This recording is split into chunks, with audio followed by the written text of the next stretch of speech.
Bonjour, vous êtes sur le point d'écouter un nouvel épisode du Panier, le podcast e-commerce dans lequel on décortique les recettes gagnantes des acteurs du commerce en ligne. Mon objectif est de dénicher avec vous les meilleurs conseils et retours d'expérience pour se lancer et progresser dans la vente en ligne. Acquisition, parcours client, outils, plantage, réussite, apprentissage, on abordera ici tous les sujets sans tabou. Je suis Laurent Kretz, cofondateur de Cosa Vostra, agence de conseil tech et créative. Avec la meilleure équipe du monde en conception, créa, dev et contenu, j'accompagne des boîtes de toute taille dans leur stratégie digitale. Contactez-moi sur lepanier@cosavostra.com, sur LinkedIn ou sur notre site cosavostra.com. Bonne écoute.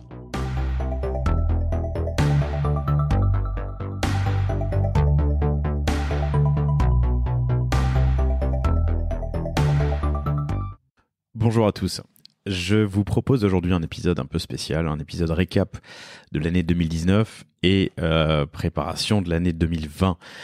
L'idée, c'est un peu Mathieu, mon associé Mathieu Stéphanie, qui anime le podcast Génération Do It Yourself et cofondateur de Cosa Vostra. C'est Mathieu qui m'y force et qui m'a dit que je devrais prendre de la hauteur et du recul et partager des choses avec vous, ce que je fais avec grand plaisir. Pour parler de différents sujets, je me laisse porter, mais sur la genèse, le lancement, le rythme, j'aimerais parler des invités, du nombre d'épisodes, je vais vous partager quelques stats, je vais vous partager aussi le principe d'invitation et les écueils que j'ai pu rencontrer, les sujets que j'aimerais aborder l'année prochaine, et puis ceux qui m'ont marqué sur cette année qui vien de passer. Je viens de réécouter d'ailleurs l'épisode d'introduction, l'épisode 0 que j'avais tourné avec Mathieu, je vais l'appeler Mathieu, avec Mathieu il y a quelques mois, puisque le podcast on l'a lancé juste avant l'été, le panier je l'ai lancé juste avant l'été 2019 sur un rythme bimensuel. J'ai fait une pause fin juillet et en août je crois, pour le relancer en hebdomadaire à partir de septembre. Donc le gros de l'audience, le gros des épisodes s'est fait à partir de septembre sur un rythme hebdomadaire qui est un rythme assez soutenu quand on fait des podcasts des épisodes qui durent, j'ai pas de moyenne, mais en général à peu près 1 heure, plus ou moins 1 heure. Même s'il n'y a pas de post-production et qu'on lance le micro et qu'on échange avec les invités que vous avez pu écouter, que vous écouterez j'espère sur le panier, c'est quand même un travail assez important. Alors c'est un travail sur lequel, je suis entré dans le vif du sujet, mais c'est un travail sur lequel j'ai pas mal progressé. Ça me prenait avant quelques heures pour préparer un épisode, je faisais beaucoup de recherches, j'écrivais mon texte d'intro, je me préparais avant, j'étais un peu, faut dire ce qui est, c'est mon premier podcast et j'étais pas toujours très à l'aise sur les premiers épisodes. Sur les suivants, ça se passe de mieux en mieux et j'en ai enregistré un formidable ce matin qui sortira bientôt. Alors je sais pas quand vous écouterez cet épisode, mais si vous l'écoutez au moment de sa sortie, cet épisode récap, le suivant devrait être un épisode avec Wing qui traite le non pas le dernier mais le premier kilomètre pour les commerçants physiques qui veulent faire du ship from store. Cet épisode, pour reprendre le fil de ce que je vous disais, s'est préparé beaucoup plus rapidement, s'est fait assez naturellement, les questions viennent pendant l'épisode, voilà. Donc, je vous disais que je viens de réécouter la présentation du panier avec Mathieu, l'épisode 0, et que mon objectif était d'apprendre et de vous faire apprendre avec moi ou découvrir ou approfondir, creuser des sujets liés au e-commerce. J'ai le sentiment que c'est chose faite. Moi, j'ai beaucoup progressé pour ma part et creusé des sujets que je maîtrisais pas forcément bien. On en fait le tour tout à l'heure, mais je trouve que cet objectif est rempli et j'espère qu'il le sera d'autant plus en 2020. Donc l'objectif initial, voilà, c'était d'apprendre. L'objectif sur le format, c'était des formats rapides, snackable de moins de 30 minutes. Là, c'est complètement perdu parce que je crois que j'ai réussi à tenir ça sur les premiers épisodes avec With Event notamment, qui faisait une quarantaine de minutes. Et très rapidement, j'ai dépassé l'heure, ce qui n'est pas mon objectif. Pourquoi ? Parce que je pense qu'on a 2 types de consommation de podcasts. Des podcasts comme justement Génération Do It Yourself ou le gratin sur lequel on passe on peut passer des heures à les écouter en plusieurs fois.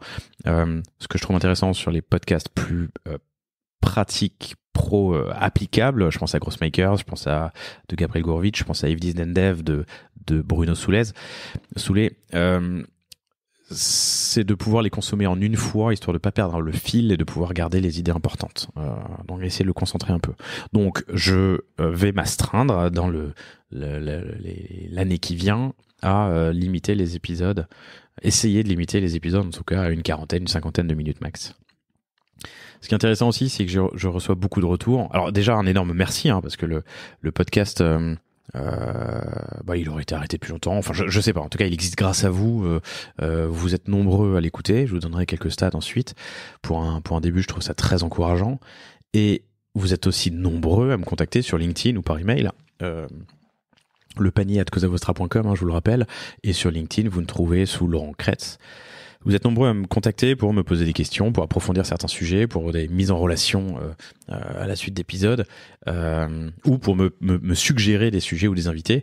Et je le prends avec vraiment beaucoup de plaisir, ce retour, parce que c'est ça qui permet un peu de toucher ce qui se passe de l'autre côté du micro, quoi. Donc voilà, un énorme merci pour cette première... je vais pas appeler ça une saison parce qu'il y a que 4 mois qui se sont écoulés, et j'ai enregistré, je dis toujours c'est un défaut je sais pas si c'est un défaut d'entrepreneur ça, mais j'ai enregistré 22, 23, 24 épisodes je pense à date. Il y en a 22 qui sont sortis, 23 pardon, et un énorme merci donc pour votre assiduité, votre fidélité. Je vous ai promis des stats, alors je suis sur mon PC, je vous les partage en temps réel, mais on est à date à plus de 50 000, 55 000 je pense écoutes. Je dis je pense parce qu'on a changé d'outil en cours de route. On était sur Ocha dans les premières semaines et puis on est passé sur Art19 depuis l'épisode tac. Ouais, l'épisode 3 ou 4 je crois, donc à peu près en septembre, un peu avant même. Donc voilà, on doit être entre 50 et 60 000 écoutes à date, sachant qu'il y a une accélération très très forte depuis septembre, évidemment, comme on passe en hebdo et on construit du contenu evergreen. Evergreen, ça veut dire qu'on peut l'écouter à l'instant T ou un an plus tard. Il est toujours riche en enseignements.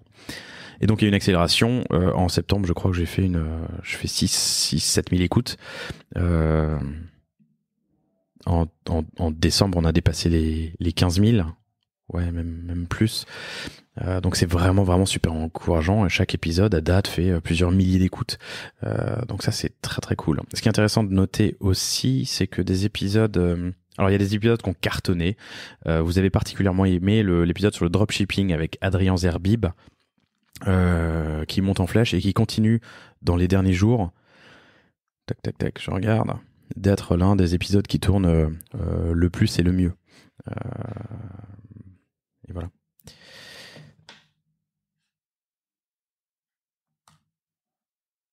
Donc voilà, 22 épisodes, près de 60 000 écoutes. C'est vraiment un énorme merci, quoi. Je m'attendais pas du tout à ça quand j'ai lancé le podcast il y a quelques mois. Le principe est simple, je vous avais dit qu'on voulait apprendre sur l'e-commerce, sur tous les aspects du e-commerce. D'ailleurs, je dis mais j'ai aussi reçu des commerçants, pas seulement des e-commerçants. Et initialement, je pensais faire un podcast très axé technique, on va dire. Donc, la stack software utilisée par les e-commerçants, l'acquisition, le churn, le panier moyen, ce genre de choses. Et au final, je réalise qu'on va un peu plus loin que ça et que c'est assez important de le faire. Quand je dis un peu plus loin, c'est que souvent on commence les épisodes avec une présentation de la société, la genèse, les KPI. Je sais pas un podcast d'entrepreneur comme il y en a, comme Génération Do It Yourself par exemple. Donc je passe assez rapidement sur ces étapes de vie de mes invités.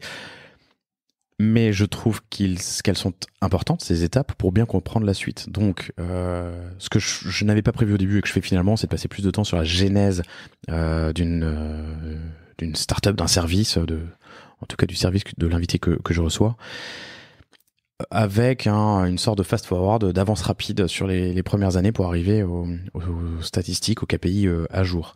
Mais voilà, cette partie business, gestion de l'entreprise, je la trouve relativement importante et c'est pour ça que je passe un peu plus de temps dessus sur les derniers épisodes.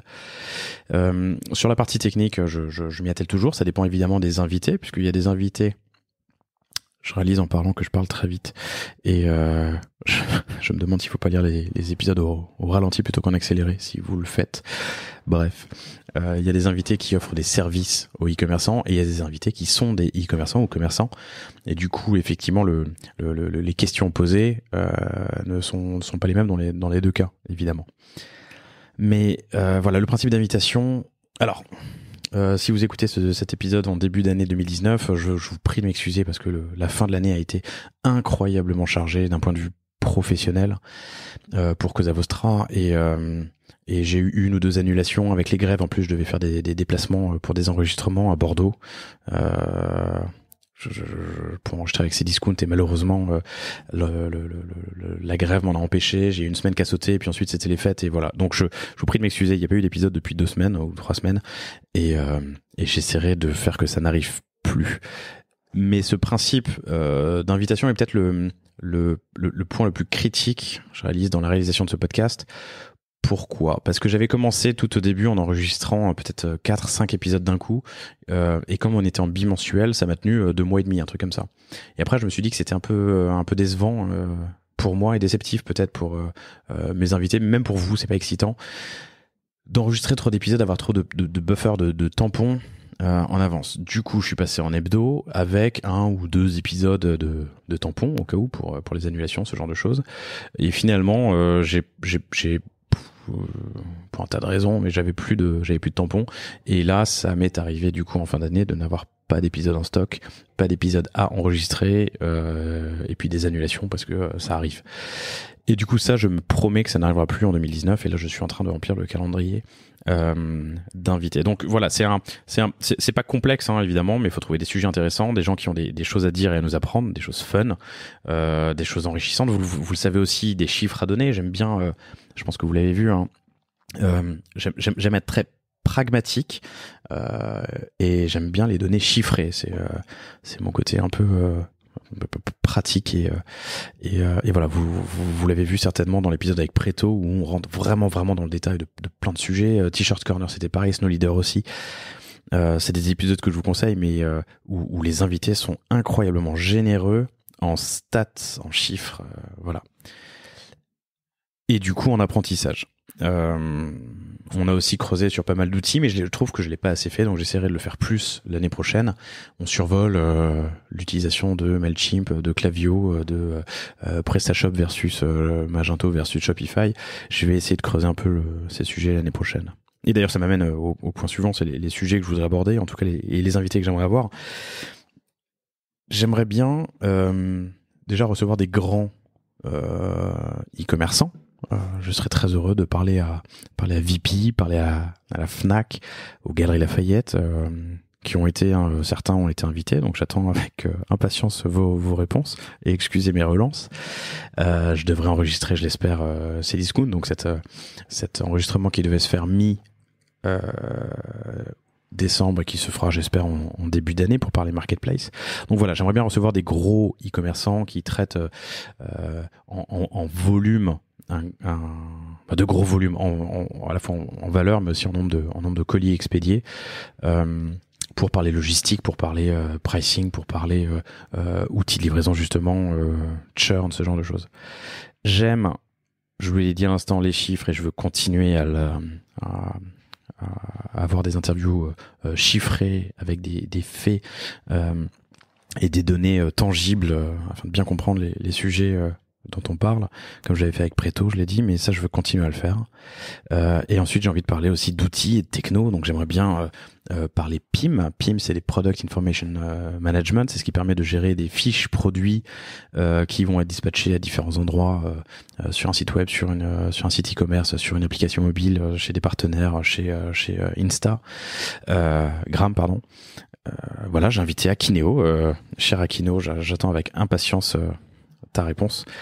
J'ai envie de parler techno, je l'ai dit, donc les PIM, j'ai envie de parler Shopify, PrestaShop, j'ai envie de parler Marketplace et de recevoir Miracle, ce qui serait super, parce que c'est un grand enjeu pour nombre d'entre nous. Et je voudrais aussi traiter de sujets qui nous titillent, nous, en ce moment. Vous l'avez vu dans l'épisode avec Kabaya. enfin on en a parlé dans l'épisode avec Kabaya, de l'importance d'avoir plusieurs sources de distribution, canaux de distribution. Kabaya, c'était le cas avec Amazon. On en parle un peu, mais pas trop. Mais comment est-ce qu'on marie Amazon Marketplace avec un Shopify, avec de la vente sur Instagram? Comment est-ce qu'on privilégie tel ou tel réseau? Est-ce qu'il faut exister sur tous les réseaux ou n'en privilégier qu'un seul? C'est des questions qu'on pose régulièrement et j'aimerais bien continuer d'avoir des avis sur ce sujet. Un gros débat qu'on a en ce moment avec Mathieu, mon associé, c'est de se dire qu'en fait, on pourrait créer des e-commerce. Enfin, on peut, mais est-ce que c'est une bonne chose? Je pose la question. On pourrait créer des e-commerce qui n'ont qu'un front contenu WordPress, par exemple, pour raconter une histoire, pour faire de l'embasement, pour faire des landings, pour faire des campagnes, et ensuite une plateforme e-commerce qui est complètement externalisée, donc soit gérée par un prestataire, ça existe, mais je crois pas que ce soit d'actualité, mais ce serait intéressant d'en parler d'ailleurs avec des gens comme The Other Store, mais ou sinon carrément l'externaliser sur des marketplaces d'Amazon, de Cdiscount, des Galeries Lafayette, de la Fnac, et du coup de ne gérer que une histoire à raconter et de laisser toute la partie stock, paiement, transaction, livraison à un tiers dont c'est le métier qui le fait mieux que nous. Je l'ai abordé un peu ce sujet justement avec Kabaya et puis avec SonoLeader. Il y a pas de réponse, il y a pas de bonne réponse, mais il y en a pas de mauvaise non plus. Et c'est un truc que j'aimerais bien creuser en 2020. Donc des grands, continuer de parler de chiffres, des outils comme les PIM et des technos. Voilà les sujets que je veux continuer d'aborder en 2020. Et puis évidemment continuer à faire parler des e-commerçants en tout genre, dans l'alcool, dans le vin, dans le sport, tous ceux qui dans l'entertainment, dans les cadeaux, les déguisements. J'ai une belle shortlist d'invités que vous allez bientôt écouter sur le panier. D'un point de vue personnel, c'est hyper intéressant. C'est un exercice qui est formidable d'avoir lancé le panier. On m'a mis le pied à l'étrier à une époque où j'étais assez chargé et je me suis vraiment plu. Ça m'a vraiment plu de faire ça. L'exercice m'a conquis. Et c'est intéressant parce que ça force à poser déjà du temps. Ça veut dire que une après-midi par semaine, un peu moins maintenant, mais je coupe tout et je discute avec quelqu'un de fond. Et c'est hallucinant. C'est con, hein, mais comme on a perdu, j'avais, en tout cas, je vais parler d'un point de vue personnel, c'est trop facile de généraliser, mais j'avais perdu cette habitude. Pendant 1h30, parce qu'on prépare un peu avant, puis on débrief après, pendant 1h30, je ne fais que parler à une personne, tout est coupé, on coupe les téléphones, on coupe les ordis, on éteint tout, et c'est hyper agréable. C'est un peu idiot, mais c'est un truc qu'on fait pas assez. Et voilà. Et ensuite, d'un point de vue personnel aussi, personnel ou professionnel avec Cosa Vostra, c'est vrai que parfois c'est difficile de mixer l'enregistrement de ces podcasts avec les responsabilités, le day-to-day, le run. Je fais que des anglicismes. La gestion opérationnelle de Cosa Vostra. Dans les épisodes, je vais pas lister les épisodes marquants parce qu'ils sont tous, il y a eu des enseignements dans chacun d'entre eux. Mais ce que j'ai aimé, c'est de creuser des points que j'avais pas identifiés avant de commencer ce panier, ce podcast, dont par exemple l'importance du physique. Si vous avez écouté le dernier épisode 2019, qui est l'épisode avec Déborah Janissek, la fondatrice de Dualist qui vend des doudounes, des parkas mode fashion rigolote, intelligente, réversible, qui est une ancienne qui a eu une première vie qui a passé, je crois, un peu moins d'une vingtaine d'années dans des boîtes de mode. L'importance d'avoir un store physique pour prendre du retour de la part de ses clients ou de ses prospects est cruciale pour le développement de Dualist. SnowLeader m'a dit pareil. SnowLeader, c'était l'épisode 21 avec Thomas Rouault. En gros, ils ont ouvert une boutique, ils en sont à 3 maintenant et ça représente quelques pourcents du chiffre d'affaires, mais vraiment quelques pourcents sur je veux pas dire de bêtises, c'était quoi, une trentaine de millions de mémoire, peut-être 35 millions de chiffre d'affaires annuel. C'est quelques pourcents représentés par ces boutiques, mais ça donne une légitimité et une réassurance incroyable au niveau à la fois des partenaires, mais aussi des fournisseurs qui, d'un coup, considèrent que le e-commerçant existe. Et lui-même en convenait, c'est assez surprenant. On en a parlé aussi avec Kabaya. Kabaya qui vend donc des accessoires vestimentaires, des bonnets, des sacs à dos, des serviettes originaux et avec à chaque fois un petit module customisable. Typiquement sur les bonnets, c'est le pompon qu'on peut changer. Kabaya a commencé avec un pop-up store à Vélizy 2 pour tester le marché sur une commande de 10 000 bonnets qu'ils avaient fait en Pologne. Ils en ont vendu 20 000 en l'espace de 2 mois. Alors, ils donnent pas les chiffres pendant l'épisode, mais 20 000 bonnets à 20 € le bonnet, ça fait 400 000 € pour un test de product market fit. C'est hyper intéressant et clairement concluant. Et une fois de plus, c'est un truc qu'il n'aurait pas pu faire s'il avait lancé une petite boutique éphémère, en ligne, un petit Shopify ou PrestaShop avec un peu d'acquisition. Et ça a permis de prouver en l'espace de quelques mois qu'il y avait effectivement un marché. Et voilà. Mais surtout, il a réussi à capter un trafic physique, on a du foot traffic, un trafic physique qu'il n'aurait jamais réussi à avoir si c'était lancé en ligne pour un coût. Alors j'ai pas les chiffres, il me les a pas donnés, mais de mémoire il me les a pas donnés, mais allez, on va dire entre 5 et 10 000 € par mois la location d'un beau pop-up dans une grande galerie commerçante, c'est pas plus cher qu'un site internet. Et pourtant, ça amène, alors ça ne vit pas dans la durée, évidemment, mais ça amène directement un trafic qu'on n'est pas capable d'avoir quand on lance un site internet, quoi. Il y a eu des épisodes qui étaient beaucoup plus axés techniques d'acquisition. Je pense particulièrement à l'épisode 16 avec Adrien Zerbib sur le dropshipping, où Adrien est quelqu'un d'assez je vais pas dire timide, mais discret, et surtout très humble, hein, qui n'aime pas se vanter, mais qui fait des choses hallucinantes que moi je faisais pas à son âge. Je parle comme un vieux con, mais j'imagine que vous comprenez ce que je veux dire. Il doit avoir 25 ans. Au même âge, j'avais jamais fait autant de business et jamais testé autant de choses. Et j'étais pas aussi à l'aise que lui sur tous les outils et les techniques d'acquisition qu'il a. Dans cet épisode, le dropshipping, c'est un milieu un peu obscur, un milieu c'est une activité business qui est débattable. C'est pas green, c'est vraiment utiliser les outils d'acquisition et transformation qui sont à notre disposition dans une optimisation qui est telle qu'on n'a rien d'autre à faire que générer du trafic pour le transformer en achat, et toute la partie produit et gestion est presque outsourcée. Donc c'est un milieu un peu obscur où chacun a ses techniques. Il y a peu de partage, ou alors de partage dans des groupes discrets, très discrets. Mais Adrien creuse, nous présente un des business qu'il a. Il en a 5 ou 6, qui était de vente de produits pour la fête, la Saint-Valentin, qu'il a lancé l'année dernière, sur lequel entre décembre et février, il a fait 150 000 € de chiffre d'affaires en y travaillant 3 heures par jour. Et il nous explique justement les outils, les leviers, et ça c'est hyper intéressant. Et voilà, sur ce type d'épisodes qui est un peu plus technique, hein, vous me l'avez dit sur LinkedIn pour certains d'entre vous, vous m'avez dit hyper technique mais hyper intéressant.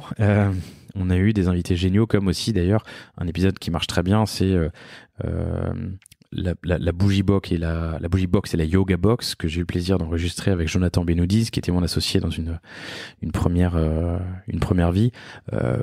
Pareil, Jonathan Benoudiz, donc c'est l'épisode 10, hein, qui s'appelle l'automatisation à l'extrême. Dans cet épisode, Jonathan nous explique comment, tout seul, avec des prestataires, des partenaires, et en bossant alors c'est un bosseur, mais c'est un bosseur intelligent. Il n'aime pas faire des choses qu'il pourrait faire plus vite, ou que des machines pourraient faire plus vite. Donc sa vie, c'est automatiser, optimiser des tâches qui sont récurrentes ou non, mais comment faire au mieux et au plus vite des tâches qui sont nécessaires pour faire tourner mon business.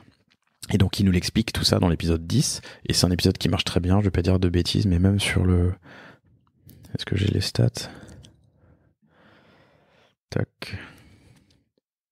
Épisode 10, ouais, c'est ça, c'est encore, il est sur le mois qui vient de passer, il est en 4e, 5e position. alors qu'il est sorti il y a 4 mois, 3 mois. Donc ça, c'est un épisode qui vous a beaucoup plu et qui moi aussi m'a beaucoup plu. Donc je parlais donc de ces épisodes techniques, ou plus techniques. Ensuite, il y a une série d'épisodes hyper intéressants où on a parlé de storytelling. On a parlé de marques qui se sont créées, donc des DNVB principalement, Digitally Native Vertical Brands, donc des marques qui naissent sur Internet, quitte ensuite à se prolonger en physique, mais qui naissent autour d'une histoire. C'est l'importance de raconter une belle histoire et une histoire vraie, une histoire vérifiable.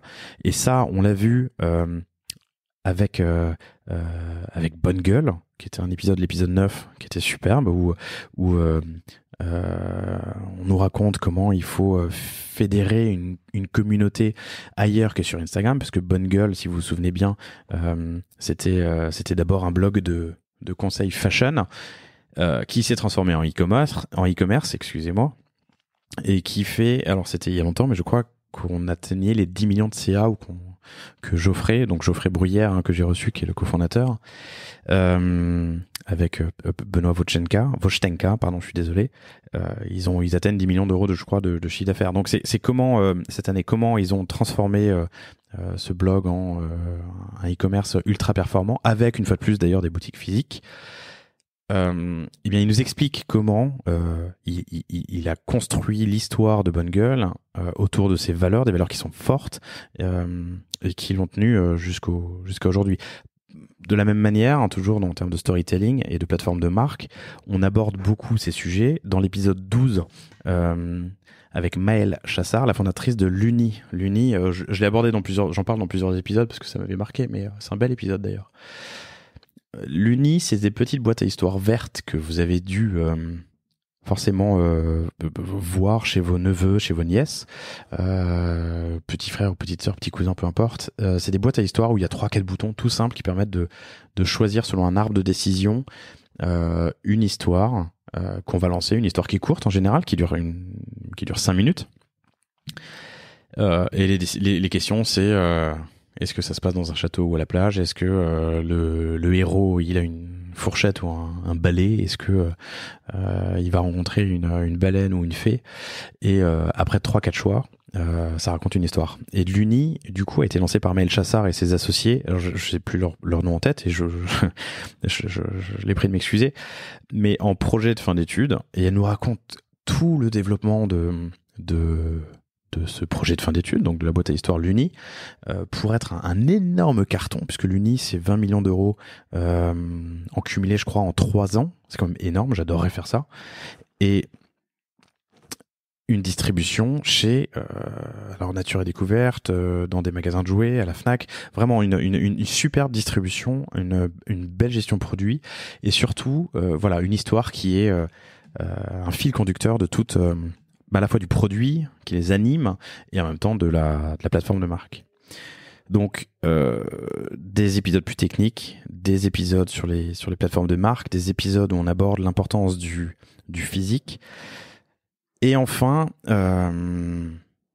j'en oublie un qui était super, mais c'était Miasun, vendre un produit toute l'année. C'est des espèces de petites tentes qui font la taille d'un sac à main et qu'on peut déplier pour être à l'abri du soleil sur la plage, où j'ai reçu Valériane Voirin et Hortense de Pont-Abri, qui sont les fondatrices. Pareil, l'importance de l'histoire et du storytelling de la plateforme de marque pour lancer un e-commerce et une belle distribution. On aborde ces sujets-là et c'est vraiment hyper intéressant. Et ensuite, j'ai reçu aussi des outils e-commerce ou des plateformes. Alors on a parlé livraison avec Delivery, Mickaël, son fondateur. On a parlé aussi livraison avec Trusk. On a parlé Trusk, c'était le mec à le feu sacré. C'est une belle histoire. J'ai reçu Patrick Labarre, le directeur d'Amazon Marketplace, pour parler de l'importance des vendeurs tiers pour Amazon et de la manière dont on peut percer sur Amazon. J'en oublie certainement, mais il y avait, si bien sûr, il y avait Stockly, qui est un outil qui permet d'avoir du zéro stock chez les commerçants. Et ça, c'était vraiment un épisode assez technique mais hyper intéressant pour les e-commerçants. Il y a celui qui va sortir la semaine prochaine, Wing, qui est la gestion du premier kilomètre du ship to store. Et